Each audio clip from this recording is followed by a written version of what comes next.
Assalamualaikum warahmatullahi wabarakatuh. Salam Merdeka Belajar. Kembali lagi bersama saya, Jayadi, calon guru penggerak angkatan ke-7 dari Kabupaten Sopeng. Kali ini saya akan memaparkan koneksi antar materi modul 2.3, coaching dalam supervisi akademik. Dalam modul 2.3 ini, saya mempelajari tentang supervisi akademik yang bertujuan untuk mengembangkan kompetensi diri dalam setiap pendidik di sekolah. Pendekatan yang digunakan dalam coaching yang memiliki 3 prinsip yaitu kemitraan, proses kreatif, dan memaksimalkan potensi. Kompetensi inti coaching yang harus dimiliki diantaranya kehadiran penuh atau present, mendengarkan aktif, dan mengajukan pertanyaan berbobot. Percakapan berbasis coaching menggunakan alur Tirta yaitu tujuan, identifikasi, rencana aksi, dan tanggung jawab. Terdapat 3 tahapan dalam proses akademik yaitu praobservasi atau perencanaan, observasi atau pelaksanaan, dan pasca observasi atau tindak lanjut. Perasaan yang saya rasakan saat mempelajari modul ini antara lain merasa cemas. Sebelum mengetahui isi materi dalam modul ini, saya merasa sedikit cemas karena khawatir tidak mampu dalam memahami dan mengaplikasikannya. Kemudian merasa tertarik. Setelah mempelajari dalam eksplorasi konsep, saya mulai tertarik dalam mendalami isi dari modul ini. Selanjutnya merasa gembira. Saya merasa sangat gembira saat mampu melakukan praktik coaching bersama rekan CGP dalam ruang kolaborasi dan demonstrasi konseptual. Kemudian merasa optimis. Saya optimis untuk mampu mengaplikasikannya di sekolah tempat saya mengajar.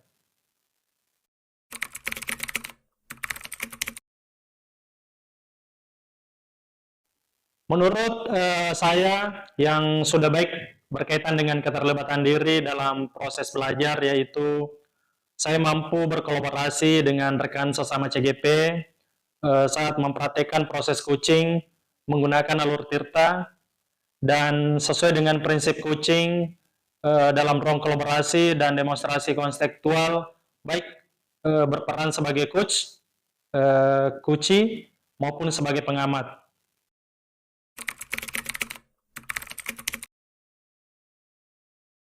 Yang perlu saya perbaiki terkait dengan keterlibatan diri dalam proses belajar adalah mampu dalam mengajukan pertanyaan berbobot agar dapat menggali informasi permasalahan pada diri coachee sehingga dapat menemukan solusi atas permasalahan yang dihadapi.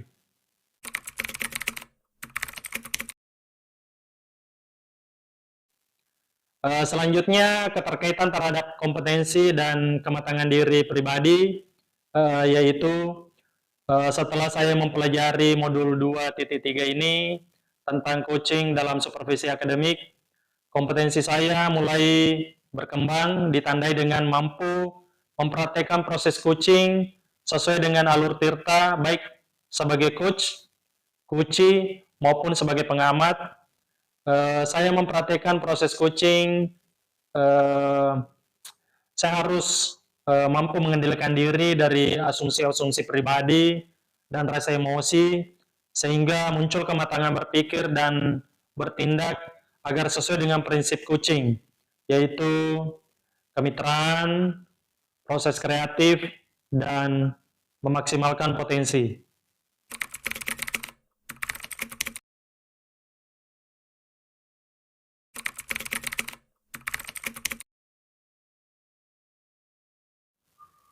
Prinsip coaching dapat diterapkan jika kepala sekolah memiliki pengetahuan tentang coaching dalam supervisi akademik dan mau mengaplikasikannya.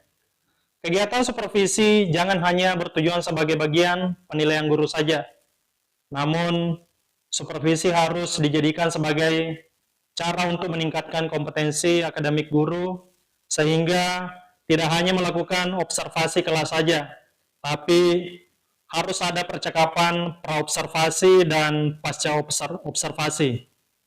Dalam percakapan praobservasi, kepala sekolah harus mendiskusikan perencanaan yang akan dilakukan oleh guru. Sedangkan saat pasca observasi, kepala sekolah memberikan umpan balik atau tindak lanjut terkait pelaksanaan observasi kelas yang dilakukan guru.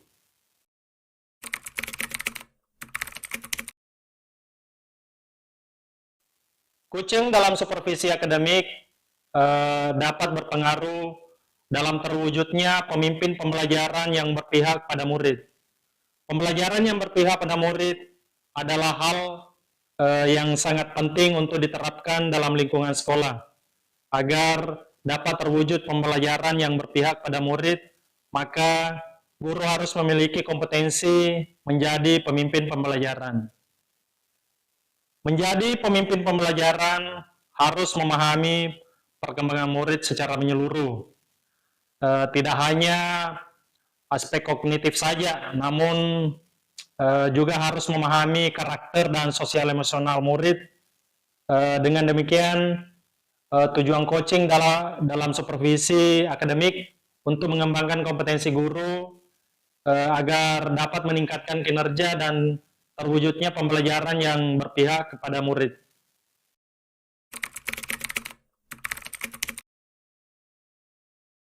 Tantangan terberat adalah menyeragamkan pemahaman tentang coaching dalam supervisi akademik kepada komunitas sekolah. Supervisi akademik hanya dijadikan sebagai penilaian rutin kepala sekolah kepada guru saja. Seharusnya dapat dijadikan sebagai pedoman untuk meningkatkan kompetensi guru. Alternatif solusi yang dapat dilakukan adalah melakukan sosialisasi kepada seluruh komunitas sekolah saat kegiatan rapat guru agar terjadi penyeragaman persepsi tentang makna supervisi akademik.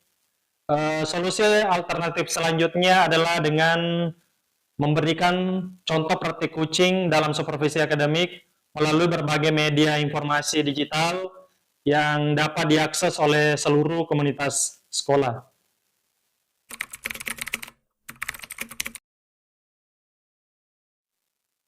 Saya pernah disupervisi oleh kepala sekolah dan pengawas sekolah. Namun, kegiatan supervisi tersebut hanyalah sebatas menjalankan kewajiban saja, tanpa mengetahui makna supervisi yang sebenarnya. Kegiatan supervisi akademik hanya dilakukan saat kepala sekolah atau pengawas sekolah melakukan observasi kelas saja, tanpa adanya kegiatan praobservasi dan pasca observasi, sehingga hanya sebatas pemberian nilai guru saja.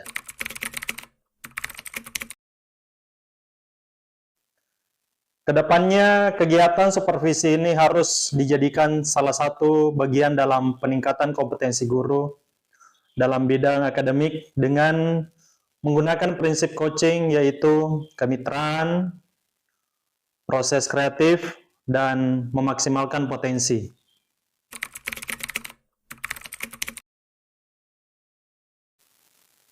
Pada modul pembelajaran berdiferensiasi, murid dikelompokkan berdasarkan kebutuhan belajarnya agar dapat memaksimalkan potensi yang dimiliki.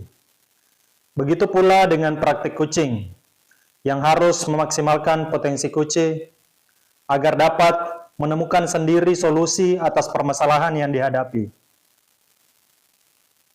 Pada modul pembelajaran sosial emosional, terdapat teknik stop dan mindfulness yang dilakukan untuk dapat membuat suasana menjadi lebih kondusif.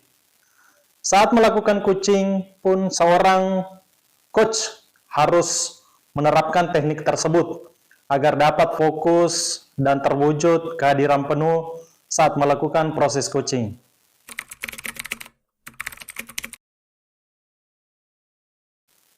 Saya pernah membaca artikel tentang coaching, pendekatan komunikasi dalam pembelajaran sosial emosional yang berdiferensiasi, yang di dalamnya membahas bagaimana praktek coaching yang baik menjadi salah satu pendekatan komunikasi dalam menuntun siswa untuk menentukan potensinya dalam memperbaiki tingkah lakunya. Demikian pemaparan koneksi antar materi dari saya. Mohon maaf jika ada kesalahan dalam penyampaian. Terima kasih. Wassalamualaikum warahmatullahi wabarakatuh. Guru Bergerak Indonesia Maju.